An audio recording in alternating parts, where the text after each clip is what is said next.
വളരെ സങ്കടകരമായ ഒരു സംഭവം ശ്രദ്ധിക്കാനിടയായി.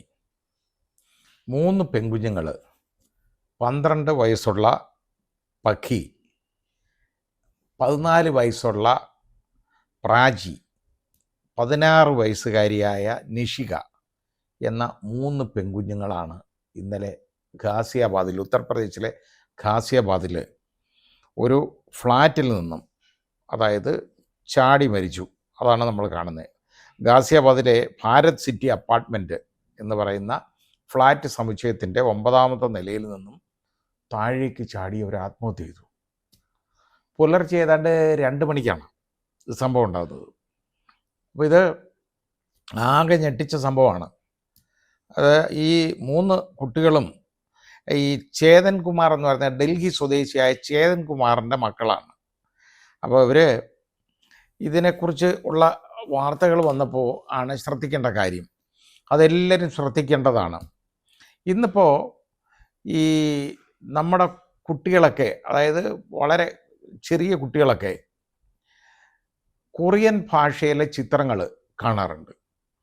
അതായത് കൊറിയൻ സിനിമ എന്ന് പറയുന്നത് വളരെ സ്റ്റാൻഡേർഡുള്ള സിനിമകൾ ഒരുപാടുണ്ട്. കൊറിയൻ സിനിമ ഹൈ സ്റ്റാൻഡേർഡാണ്. അപ്പോൾ ആ കൊറിയൻ സിനിമയുടെ മാതൃകയിലെടുത്ത ഒരു സിനിമ ഞാൻ ഈ അടുത്ത സമയത്ത് കാണാനിടയായിട്ടുണ്ട്. അത് തിയേറ്ററിൽ പോയല്ല കണ്ടത്, ഞാൻ ഇത് ഈ OTT കണ്ടതാണ്. അപ്പോൾ എക്കോ എന്നു പേരുള്ള ഒരു സിനിമ, ഏതാണ്ട് ആ സിനിമയുടെ, അതായത് ഏതാണ്ട് കൊറിയൻ സ്റ്റാൻഡേർഡാണത്. ആ സിനിമ പോലെയുള്ളതാണ് മിക്കവാറും കൊറിയൻ സിനിമകളെല്ലാം. അതിൻ്റെ എൻഡിങ്ങും ഒക്കെ എന്നൊക്കെ പറഞ്ഞു കഴിഞ്ഞാൽ നമുക്ക് ഒരുപാട് ചിന്തിക്കാനൊക്കെ ഉള്ള കാര്യങ്ങളൊക്കെ ഇട്ട് തരും. ആ രീതിയിലാണ്. പിന്നെ ഈ അൺഫോർച്ചുനേറ്റ് സിറ്റുവേഷനാണ്, നമുക്ക് യഥാർത്ഥത്തിൽ പറയുന്ന വളരെ ഖേദകരമായ ഒരു കാര്യമാണ്. പലപ്പോഴും ഈ കൊറിയൻ ഗെയിമുകൾ ഒരുപാടുണ്ട്. കൊറിയൻ ഗെയിം എന്ന് പറയുന്നത് ഓരോ കാര്യം ഒരു ഗെയിമാണ്. അത് ഓരോ ടാസ്കൊക്കെ ഇട്ട് കൊടുക്കുന്ന ഗെയിമാണ്. അത് കുട്ടികൾക്ക് പലപ്പോഴും വളരെ ഇഷ്ടപ്പെടാണ്. അത് മൊബൈലൊക്കെ നമ്മൾ വാങ്ങിച്ചു കൊടുക്കുമ്പോൾ, എന്നിട്ട് മൊബൈലിനകത്ത് തന്നെ കുനിഞ്ഞിരിക്കുമ്പോൾ, അന്തർമുഖത്വം അവർ കാണിക്കുമ്പോൾ നമ്മൾ ശ്രദ്ധിക്കത്തില്ല. ഇപ്പോൾ ഇത് തിരിച്ചറിയേണ്ട കാര്യമെന്ന് പറയുന്നത്, മറ്റാരോടും ഇടപഴകാതിരിക്കുക, തന്നെത്താൻ ഒരുപാട് നേരം ഇരിക്കുക, വളരെ സന്തോഷമില്ലാത്ത പെരുമാറ്റം കാണുക, എല്ലാ കാര്യങ്ങളും, അതായത് ദൈനംദിന കൃത്യങ്ങൾ പോലും എല്ലാം ചെയ്യുന്നതൊന്നും അതിലൊന്നും വലിയ താല്പര്യമില്ലാത്തൊരു മട്ടിലിരിക്കുക, തോന്നുന്നത് പോലെ ഈ രീതിയിൽ ഇങ്ങനെ പോകുമ്പോൾ കുട്ടികൾ പോയാൽ അന്നേരം ശ്രദ്ധിക്കണം. ഇത് പലരും ശ്രദ്ധിക്കത്തില്ല. മാതാപിതാക്കൾ ഇത് അവർ കണ്ടുകൊണ്ടിരിക്കുന്നു, പിള്ളേർ ഇത് കാണണം. വളരെ ഇന്ന് മൊബൈലെന്ന് പറയുന്ന കാര്യം, ഈ കുട്ടികൾക്ക് മൊബൈൽ കൊടുക്കുന്നില്ല എന്ന് പറഞ്ഞ് മൊബൈൽ വാങ്ങിച്ചു വെച്ചു എന്നുള്ള ഒരു കാര്യം കൊണ്ട് ഒരു 6ാം ക്ലാസ് വയസ്സുകാരൻ ആത്മഹത്യ ചെയ്ത് നമ്മൾ കണ്ടതാണ്. ഒരു 6ാം ക്ലാസ്സുകാരൻ കൊച്ചുകുട്ടി ആത്മഹത്യ ചെയ്ത്, 4ാം ക്ലാസ്സുകാരൻ പോലും മൊബൈൽ കിട്ടിയില്ല എന്ന് പറഞ്ഞ് തൂങ്ങി മരിച്ചത് നമ്മൾ കണ്ടു. അപ്പോൾ ഇതിൻ്റെ കാര്യം എന്താണെന്നറിയോ? ഈ കുട്ടികൾക്ക് അത്രയും അഡിക്ഷനായി മൊബൈൽ ഫോൺ എന്ന് പറയുന്നത്. മൊബൈൽ അവർക്ക് കൊടുക്കേണ്ടതായിട്ട് വരും നമുക്ക് പലപ്പോഴും. കാരണം ഇപ്പോൾ കുഞ്ഞുങ്ങളെ ട്യൂഷൻ അയക്കുന്നു, അപ്പോൾ അവർക്ക് അവിടുന്ന് വണ്ടി കിട്ടിയോ അല്ലെങ്കിൽ എന്തെങ്കിലും ആവശ്യമുണ്ടോ എന്നുള്ള വിവരം, ഇവരെവിടാണ് എന്നുള്ളത് അറിയണമെങ്കിൽ ഈ മൊബൈൽ ആവശ്യമാണ്. കാരണം മൊബൈൽ ഫോൺ കൊടുക്കുന്നതിൽ നമുക്കൊന്നും പറയാനും പറ്റത്തില്ല. മൊബൈൽ ഫോൺ അവർക്ക് പലപ്പോഴും കൊടുക്കേണ്ടതായിട്ട് വരും. പക്ഷേ അതിൻ്റെ ഉപയോഗം എന്ന് പറയുന്നത്, ആ ഉപയോഗത്തിന് അത് ഉപയോഗിച്ചാൽ നല്ലത്. നേരെ മറിച്ച് ഇപ്പോൾ എന്താ, പരീക്ഷ എഴുതാനുള്ള കുട്ടികൾ, ഇപ്പോൾ അധ്യാപകർ എന്തെങ്കിലും ഒരു പ്രോബ്ലം ഇട്ട് കൊടുക്കുക, അത് ശരിയായിക്കൊണ്ട് വരണം. എളുപ്പമുള്ള മാർഗം എന്താണെന്നറിയോ?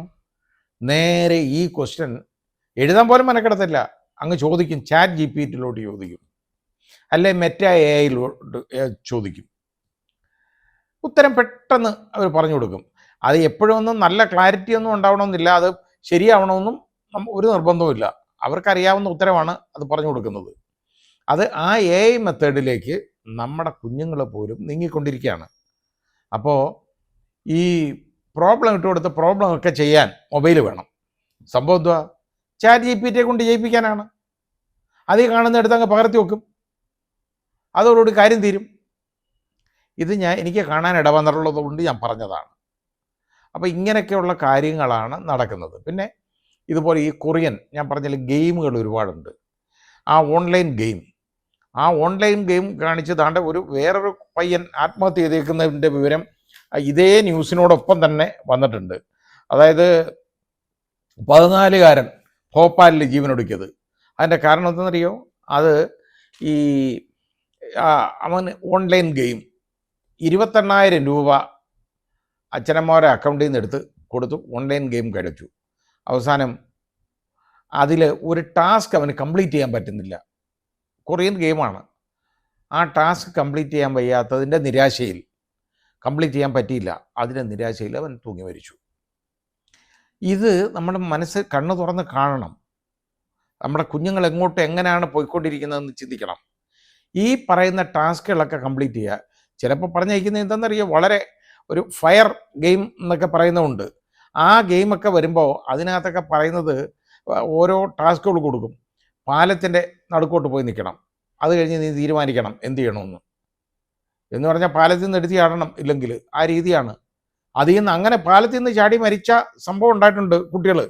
അപ്പോൾ ഈ ഗെയിം അതാണ് ഇതുപോലെല്ലാം കൊണ്ടുവരുന്നത്. വളരെ ഫ്രീ ഫയർ മൊബൈൽ ഗെയിം എന്ന് പറയുന്ന ഗെയിമൊക്കെ ഉണ്ട്. ഇതൊന്നും കുഞ്ഞുങ്ങൾക്ക് ഒരു കാരണവശാലും കാണാനുള്ള ഇട കൊടുക്കരുത്. ഇപ്പോൾ ഈ 3 കുഞ്ഞുങ്ങളെ ഞാൻ പറഞ്ഞല്ലോ, നല്ല 3 കുഞ്ഞുങ്ങളാണ്, പെൺകുഞ്ഞുങ്ങളാണ് ഈ ചാടി മരിച്ചത്. ചാടി മരിച്ചതാണെന്ന് പറയപ്പെടുന്നു. നമുക്കത് ആരും കണ്ടതില്ല. അമ്മയുടെ കൂടെ കിടന്നുറങ്ങിയ കുട്ടികളാണ്.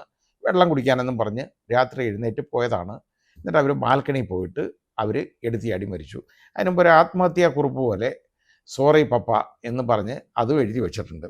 ഞങ്ങൾക്ക് ഈ ഗെയിമാണ് എല്ലാം. കാരണം അതിൻ്റെ തലേ ദിവസം ഈ പിതാവ് മൊബൈൽ വാങ്ങി വെച്ചു. അപ്പോൾ അവർക്ക് മൊബൈൽ വഴക്ക് പറഞ്ഞു, മൊബൈൽ വാങ്ങിച്ചു വെച്ചതെന്ന് പറഞ്ഞാൽ ഇവർ ഇതിനകത്ത് തന്നെയാണ്, അതാണ്. പക്ഷേ അതിനകത്ത് കുറേ ദുരൂഹതകളുണ്ട്. അതുകൊണ്ട് ഇത് ആത്മഹത്യ തന്നെ ആണെന്ന് പോലും എനിക്ക് പറയാൻ അറിഞ്ഞുകൂടാ. കാരണം ദുരൂഹതകൾ അന്വേഷണം നടത്തിയേ പറ്റുള്ളൂ. ദുരൂഹത എന്ന് പറഞ്ഞു കഴിഞ്ഞാൽ ഈ ഈ ഈ പിതാവിന് അയാൾക്ക് ഒരു 2 കോടി രൂപയുടെ കടബാധ്യതയുണ്ട്.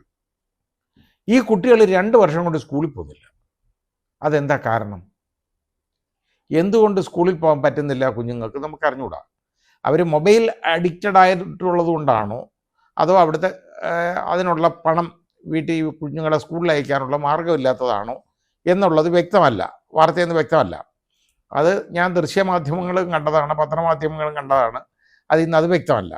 അതുകൊണ്ട് അതിപ്പോൾ ഇൻവെസ്റ്റിഗേഷൻ കഴിയാതെ നമുക്ക് അതിനെക്കുറിച്ചൊന്നും പറയാൻ ഒക്കത്തില്ല. അപ്പോൾ ഇങ്ങനെയുള്ള ബുദ്ധിമുട്ട് ഈ 2 വർഷം കൊണ്ട് കുട്ടികൾ സ്കൂളിൽ പോകുന്നില്ല.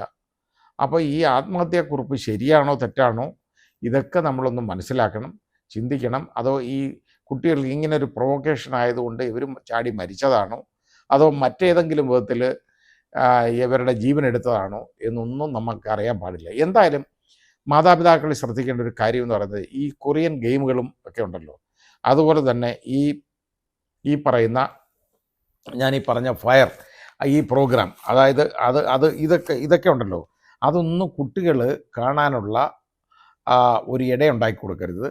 ഈ ഫ്രീ ഫയർ മൊബൈൽ ഗെയിം ഇതൊന്നും കുഞ്ഞുങ്ങൾക്ക് ഒരു കാരണവശാലും അവർ ഡൗൺലോഡ് ചെയ്ത് എടുക്കാൻ പാടില്ല. ഇത് അവരെന്ത് കാണുന്നു മൊബൈൽ എന്നുള്ളത് നമ്മൾ നിർബന്ധമായിട്ട് നോക്കണം. നോക്കിയിട്ട് ഇങ്ങനെയുള്ളതാണ് കാണുന്നതെന്നുണ്ടെങ്കിൽ അതവിടെ സ്റ്റോപ്പ് ചെയ്തേക്കണം.